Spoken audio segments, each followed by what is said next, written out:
Strast prema automobilima javila se kod mene još kad sam bio dete. Pre svega ono kad si mali vizualno, kada ti se nešto svidi, a onda kako sam se bližio tome da i sam položim vožnju, rasla je želja da i ja nešto imam u svojim rukama i da krenem da se bavim tim. Moje ime je Igor Milojević i ovo je GT4 Celica, projekat koji sam ja vodio.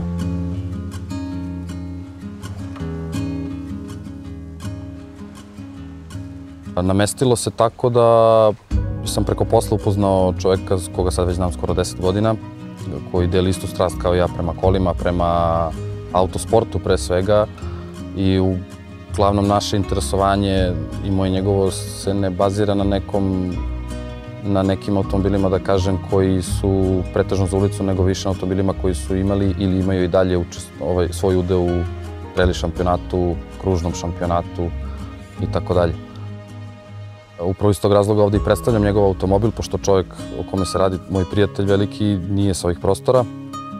I ovo je već treći po redu projekat koji, da kažem, vodim za njega i sprovodimo zajednički neke ideje u delu. Automobil koji se nalazi za nas je Celica GT4, oznaka je ST205. Automobil koji je imao svoj udeo u grupi A reli takmičenju, 96. godište.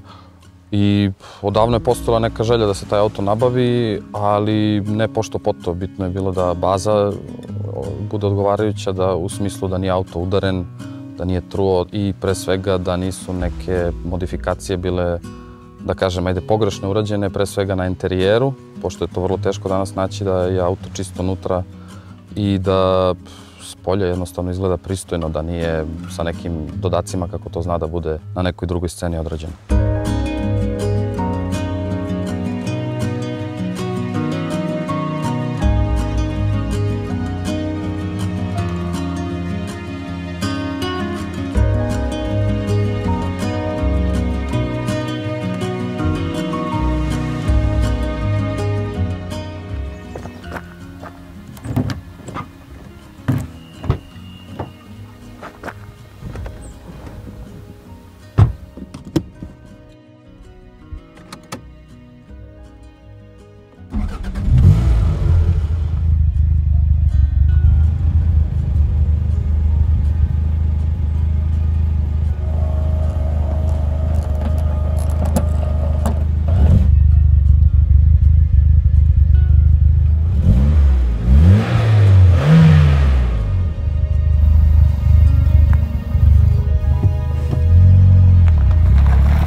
Kada je auto kupljen, pre nego što je uopšte kupljen automobil, proverili smo da li je sve kako treba i prva zamisao je bila da auto izvorno bude u Toyota Rally beloj boji. I to je jedna od prvih stvari koju smo trebali da rešimo i to smo uradili uspešno uz pomoć nekih drugara iz Engleske da se nabavi prvo kodna oznaka te boje da baš bude ta Toyota Rally bela. Tako da je automobil kompletno ofarban do detalja, zatim kompletno podvožje, svi delovi vešanja, gumice, uporne spone, balans štangle, silen blokovi, amortizeri su promenjeni. Automobil trenutno na sebi ima BC Racing amortizere ER serije, koja je konkretno za stazu, a tu smo, zahvaljujući Pekiju Matoviću, koga, da kažemo, svi ljudi sa Balkana koji se bave, a i šire koji se bave trkama poznaju, koji je modifikovao te amortizere za neku drugu specifikaciju. Osim toga, izmenjen je auspuh od turbine, to je firma Hayward & Scott iz Engleske, koja se bavi ručnom izradom auspuha kompletno.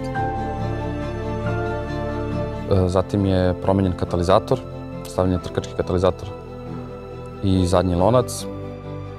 Neke sitne modifikacije su napravljene na kočnicama, izmenjena su kočena creva, druge pločice, felne kao što se može videti. I to je to. Od neke konkretne modifikacije na motoru nisu rađene zato što je motor zdrav, to je isto provereno pre svega. Osim što su stavljene nove fabričke dizne koje je isto bilo vrlo teško nabaviti i pumpa za gorivo je stavljena malo jača.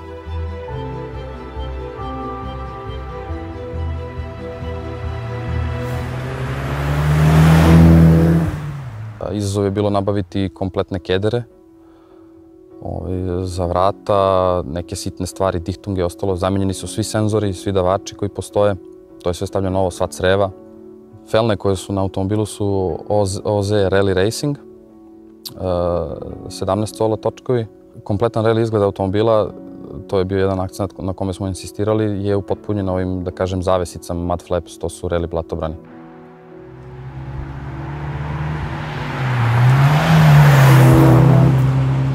Kompletnu izmenu svih delova, mehaničku proveru auta i kompletnu, da kažem, sliku kakav auto sada jeste je omogućio mehaničar Ljuba iz radionice Automoto Studio, koga isto dosta ljudi s ovih prostora zna.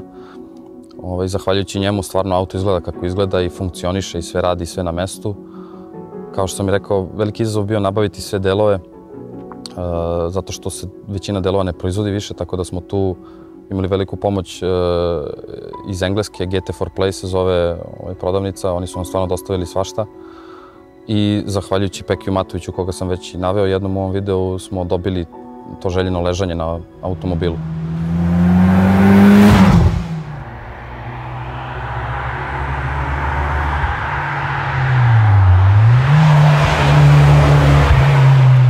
Prvobitna namena ovog automobila je svakodnevna upotreba i tako će se i koristiti. Upravo je to razlog što se nije pribeglo nekim ekstremnim modifikacijama motora. U nekoj budućnosti je planiran motorni računar Link G4 i eventualno još neke sitnice, ali o tom potom auto je pre svega namenjen za sneg, zato i ima i ove blatobrane ostalo i onda u nekom trenutku možda za neku vožnju po ledu čisto zabave radi.